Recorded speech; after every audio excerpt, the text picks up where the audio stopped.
Hi everyone, this is Rion Paper.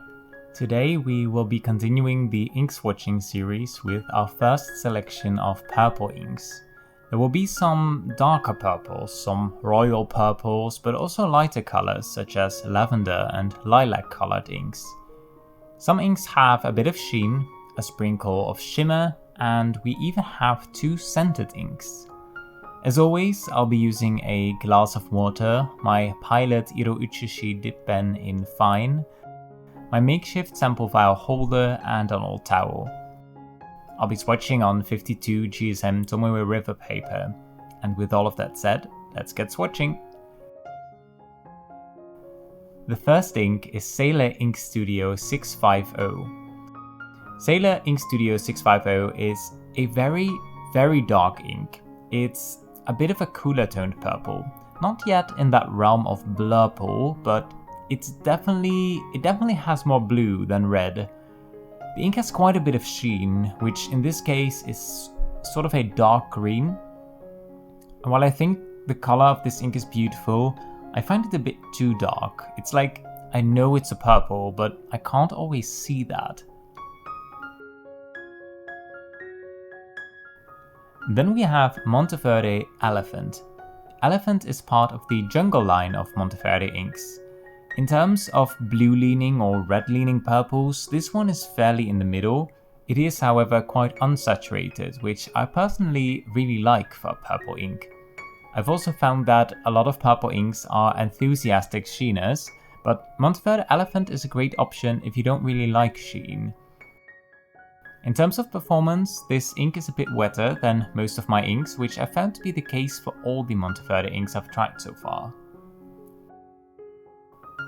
Our third ink is Diamine Razor Glass. Razor Glass was the final ink of last year's Purple Ink Vent calendar. With this ink, there is a lot going on, a bit too much for my taste if I'm honest. The base color is a lovely, darker, ever so slightly cooler purple.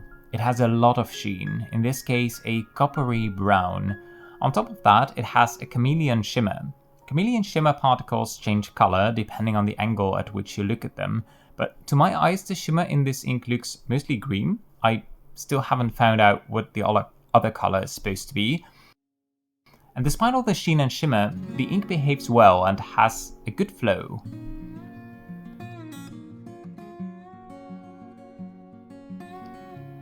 Then we have Diamine Damson. I love Diamine Damson. Damson is more of a dusty purple, warm but unsaturated. The ink has a dark, almost black sheen, which I think pairs really well with the base color of the ink. While the ink isn't particularly known for its shading, you do get some really nice shading in broad nibs. As an enjoyer of fine and extra fine nibs, however, I consider this an ink with very little shading. Next up is Atramentis Blackcurrant or Schwarze Johannisbeere. Now, I'm going to make a mistake when writing the name of this ink, which is not blackberry but blackcurrant, which is an important distinction as Atramentis also has a blackberry ink. Blackcurrant, however, is a lovely scented ink. It smells sweet, like cassis, but not overly so. The color of the ink is a medium purple with a nice bit of shading. It has a brownish, almost black sheen. Like a lot of scented inks, it has a bit of a wetter flow, but the ink is well behaved and I've yet to see it feather. Ink number 6 is Robert Oster Sydney Lavender. Robert Oster Sydney Lavender looks like lavender flowers at the end of the flowering stage, when the vibrant purple makes room for a more subdued greyish purple.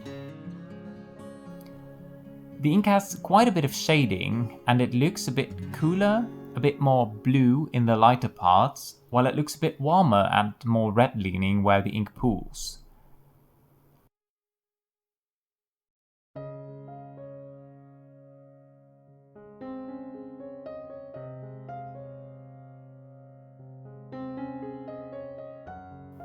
Ink number 7 is Diamine Vivaldi. Vivaldi is part of the music collection of Diamine inks. Like Diamine Damson, I like this ink a lot. And I think that's because the two inks have some similar characteristics. Vivaldi is also kind of a dusty purple, but it's cooler and a bit grayer than Damson. Like Damson, Vivaldi has that wonderful moody black sheen that unfortunately doesn't really show up in writing all that much. Diamine Vivaldi also has very little shading, which I don't mind that much, but I do think a little more shading would have made me like this ink even more. And then we have Diamine Pansy. Pansy is part of the flower collection of Diamine inks. It's a vibrant medium purple. I'd say it's slightly on the warmer side, although I feel like I'm pretty bad at identifying purples, or colors in general, I suppose. It has quite a bit of sheen. The sheen is this kind of greenish golden sheen you often encounter with purple inks, and I'm personally not a big fan of that. I'd much rather see the coppery sheen of the Atramentis Blackcurrant or the black sheen of Diamine Vivaldi. However, I do really like the base color of the ink. Next up is Diamine Imperial Purple. Yeah, we really do have a lot of Diamine inks again, but they make a great variety of purple inks.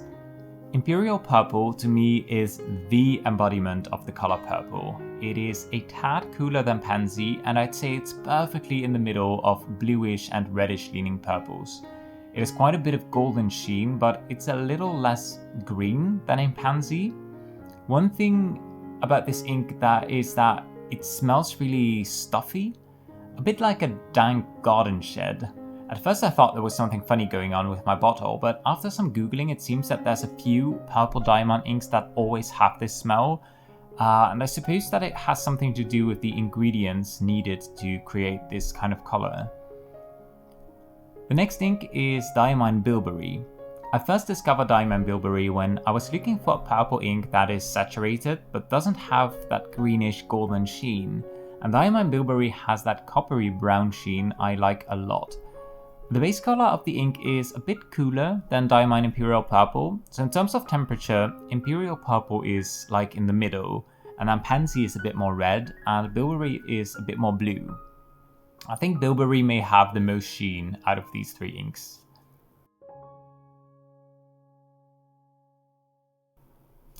Then we have Robert Oster Summer Storm.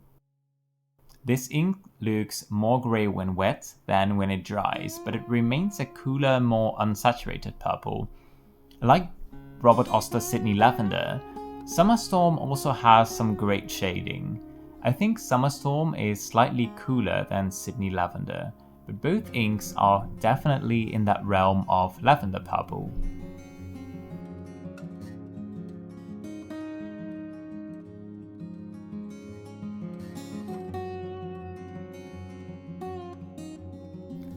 Ink number 12 is our last Diamine ink, and that is Lavender Frost. Diamine Lavender Frost was introduced as part of last year's Purple Inkvent calendar, and is now available as a 50ml bottle as well. The base color of the ink is a dusty greyish lavender. It's even less saturated, I think, than Robert Oster's Sydney Lavender. As for the frost part of the name, the ink has a silver shimmer that makes it look like a spike of lavender covered in rime, and I cannot wait to ink this up in winter.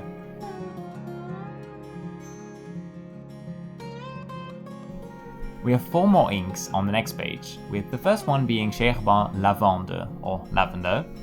This ink was honestly a big disappointment to me. Herbin Lavande is part of the more affordable line of scented inks that Herbin has. Both lines are called Les Encres Parfumées, but this one has the classic 10ml and 30ml bottles, whereas the more fancy ones have the square 50ml bottles. The lavender scent is very strong, too overpowering in my opinion, and the ink feathers horribly on most papers. One cool thing is that it looks super blue when wet, but turns into a lavender color when it dries down. Then we have Ferris Wheel Press Queen Allium. Ferris Wheel Press Queen Allium is a shimmer ink, and it's the only gold shimmer in today's selection. The base color is a lovely, not too saturated lilac. The combination of the lilac and the gold shimmer makes for a fun fairy tale aesthetic. While this isn't necessarily an aesthetic I often find myself gravitating towards, it's fun to try out a sample of this ink.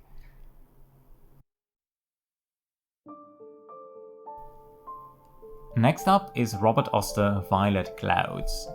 If you were looking at Ferris Wheel Press Queen Allium and thinking, oh, I just wish that had a silver shimmer, then Robert Oster has got you covered with Violet Clouds. Another not too saturated lilac, but this time with a silver shimmer. Personally, even though I love silver shimmer, I think this color pairs better with gold, but it's always nice to have options, right? The last ink for today is Schneider Lilac. I've talked before about how I like Schneider's Pastell line of inks for its light yet unique colors. Schneider Pastell Lilac is another one of those colors that I just don't really have in my collection, so I'm glad to have it when I found myself reaching for this color. I think I would take the blue or turquoise pastel inks over this one, but it's a lovely, legible, well-behaved ink nonetheless. And that's it, another 16 inks. Purple isn't really one of my favorite colors, as you may have noticed, but that may be why I still have a lot of purple inks, as I've been trying to discover which shades of purple I do really enjoy. From these inks, I mostly enjoy the less saturated ones, such as Monteverde Elephant or Diamine Damson, Robert Oster Sydney Lavender and Diamine Vivaldi. And in addition, Diamine Bilberry is one of those inks I wasn't sure I was going to like, but I've really been enjoying writing with it. In the next ink swatching video, we're going to take a look at another set of purple inks, and most of those will be a bit more warm, more red leaning. Enjoy this little recording of the page now that all the inks have dried completely and you can really see all the shading, the sheen and the shimmer. You cannot see the scent, unfortunately, but you'll just have to try this out for yourself if you're curious. I hope you enjoyed this video and I would love to hear what your favorite purple ink is. Be sure to subscribe to the channel if you don't want to miss the rest of the series, and I hope to see you in the next one. Take care. Bye!